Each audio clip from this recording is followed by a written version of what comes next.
Assalamualaikum warahmatullahi wabarakatuh.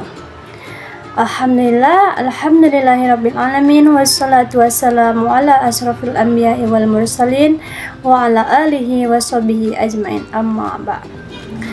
Baik, saya di sini akan mengulang penjelasan mata kuliah Etika Pendidikan.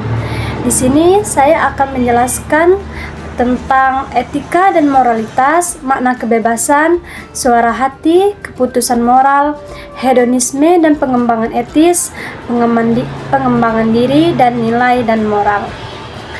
Baik, yang pertama yaitu saya akan membahas tentang etika dan moralitas. Nah, apa sih itu etika? Nah, etika ialah ilmu yang mempelajari nilai dan norma untuk menentukan perbuatan benar dan salah. Nah, etika ini berasal dari kata Yunani ethos yang artinya watak atau kesusilaan. Contohnya di sini seperti dokter merahasiakan data pasien karena terkait kode etik profesi. Kemudian apa itu moralitas? Nah, moralitas ialah kerangka nilai yang mengatur cara hidup baik yang diwariskan melalui agama dan budaya. Nah, moralitas ini berasal dari kata lain mos atau mores, yang artinya norma atau kebiasaan. Contoh dari moralitas yaitu anak mencium tangan orang tua sebelum berangkat sekolah sebagai wujud nilai kesopanan. Kemudian ada prinsip-prinsip etika dan perbedaan etika dan moral. Apa saja prinsip-prinsip etika dan perbedaan etika dan moral? Yaitu ada 4. Yang pertama ada otonomi. Otonomi ini ialah kebebasan bertindak dan memutuskan dengan tanggung jawab. Kemudian kedua ada tidak merugikan. Nah, yaitu jangan menyebabkan bahaya pada orang lain. Yang ketiga yaitu berbuat baik, yaitu membantu orang lain dan memperhatikan kesejahteraan mereka. Dan yang keempat yaitu ada keadilan. Nah, keadilan ini memperlakukan orang lain secara adil dan setara. Jadi etika dan moral itu, moral ialah menilai perbuatan yang sedang terjadi, sedangkan etika ialah mengkaji sistem nilai secara ilmiah dan filosofis. Jadi contohnya berbohong dinilai buruk secara moral, dan etika mengkaji mengapa kebohongan itu buruk. Nah, itu dari contoh dari etika dan moral. Materi yang kedua yaitu tentang makna kebebasan, filosofi, pilar, dan tanggung jawab. Nah, makna kebebasan. Kebebasan sejati. Kebebasan sejati ini ialah kemampuan menentukan diri secara sadar dan rasional. Bukan bebas berbuat semaunya. Selalu disertai dengan tanggung jawab moral dan sosial. Contohnya di sini seperti mahasiswa bebas berpendapat dalam diskusi, namun tetap menggunakan bahasa yang sopan dan argumen logis. Kemudian ada kebebasan semaunya. Nah, kebebasan tanpa batas menimbulkan kekacauan. Nah, kebebasan sejati menuntut pengendalian diri, kedisiplinan, dan kedewasaan berpikir. Contohnya di sini seperti jurnalis bebas menulis berita, namun bertanggung jawab memastikan informasinya akurat agar tidak menyesatkan publik. Kemudian ada 3 pilar kebebasan. Yang pertama yaitu bebas memilih sikap dan tujuan hidup berdasarkan nilai moral yang diyakini. Nah, contohnya di sini seperti warga negara bebas memilih agamanya namun tetap menghormati keyakinan orang lain. Kemudian yang kedua ada bebas dari penindasan. Nah, bebas dari penindasan ini ialah bebas dari penjajahan politik, sosial, ekonomi, dan budaya. Contohnya di sini seperti hak setiap warga untuk bersuara tanpa rasa takut akan tekanan dari penguasa.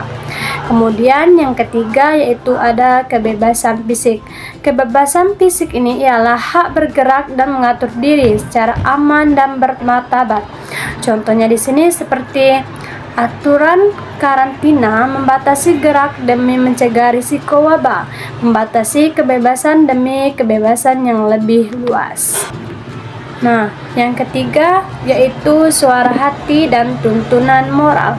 Keputusan dan pembinaan suara hati. Suara hati dan tuntunan moral. Suara hati, apa sih itu suara hati?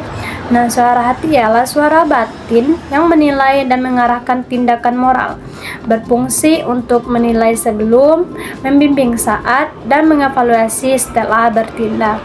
Nah, contoh dari suara hati ini seperti seseorang menemukan dompet di jalan. Nah, dorongan batin menyuruhnya mengambilkan kepada pemiliknya. Itu yang dinampakkan contoh suara hati. Kemudian ada tuntunan moral. Nah, tuntunan moral ini ialah kewajiban dan suara hati untuk berbuat baik dan bertanggung jawab kepada sesama, lingkungan, dan Tuhan. Nah, contoh dari tuntunan moral ini seperti guru selalu hadir tepat waktu dan menyiapkan materi karena menyadari tanggung jawabnya sebagai pendidik. Itu yang dinamakan dengan contoh tuntunan moral. Kemudian ada pembinaan suara hati. Nah, pembinaan suara hati ini ada 3 macam. Ada pertama yaitu ada pendidikan akhlak. Nah, pendidikan akhlak ini ialah Al-Quran dan hadis sebagai pedoman utama pembentukan hati nurani. Contohnya seperti mengikuti kajian keislaman rutin untuk mempertajam kepekaan moral. Nah, kemudian yang kedua yaitu ada ibadah. Nah, ibadah ini seperti sholat, puasa, zikir, membersihkan hati dan menajamkan kepekaan moral.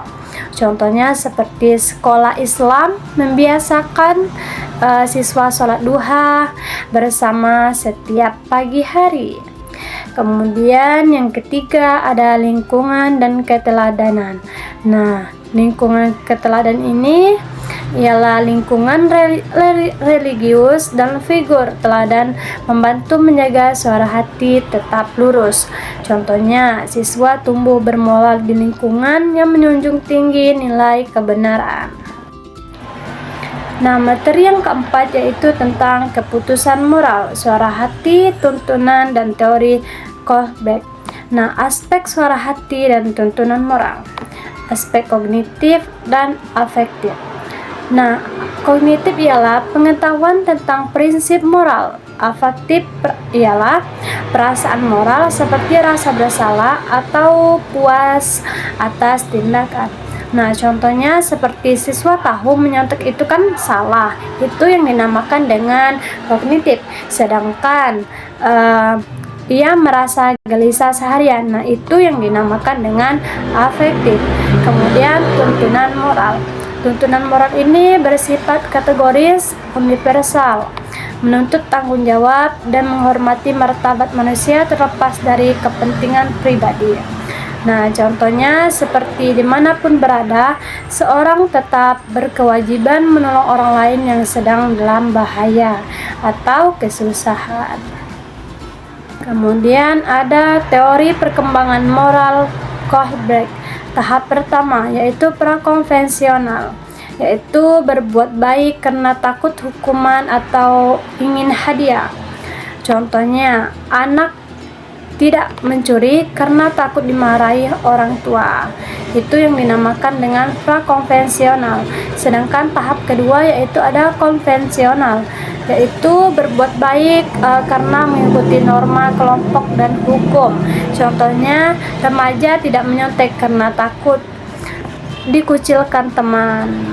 Nah, kemudian tahap yang ketiga ada pasca konvensional, yaitu berbuat baik karena prinsip universal dan hati nurani. Contohnya, orang dewasa menolak korupsi meski tidak ada yang tahu karena ia sadar bahwa itu melanggar hak orang lain. Itu yang dinamakan dengan pasca konvensional. Nah, materi yang kelima yaitu ada hedonisme dan pengembangan etis, pandangan dasar dan cara mengembangkan diri. Adapun pengertian dan dampaknya. Hedonisme ialah pandangan hidup dari kata Yunani hedon yang artinya kesenangan, berpandangan bahwa kebahagiaan hanya bisa didapat dengan terus mengejar kesenangan pribadi. Nah, contoh dari hedonisme ialah seseorang menghabiskan seluruh gaji untuk berbelanja barang mewah tanpa memikirkan kebutuhan masa depan. Itu yang dinamakan dengan contoh hedonisme. Kemudian ada dampak negatif dari hedonisme, yaitu menurunnya kedisiplinan, perilaku konsumtif berlebihan, dan melemahnya nilai-nilai sosial dalam berkehidupan masyarakat. Contohnya seperti remaja lebih suka menghabiskan waktu di mall daripada belajar atau membantu orang tuanya. Nah, adapun cara mengembangkan diri secara etis.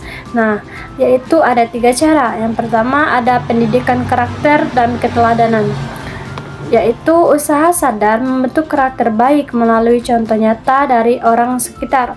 Contohnya seperti guru yang disiplin dan jujur secara tidak langsung membentuk karakter murid-muridnya.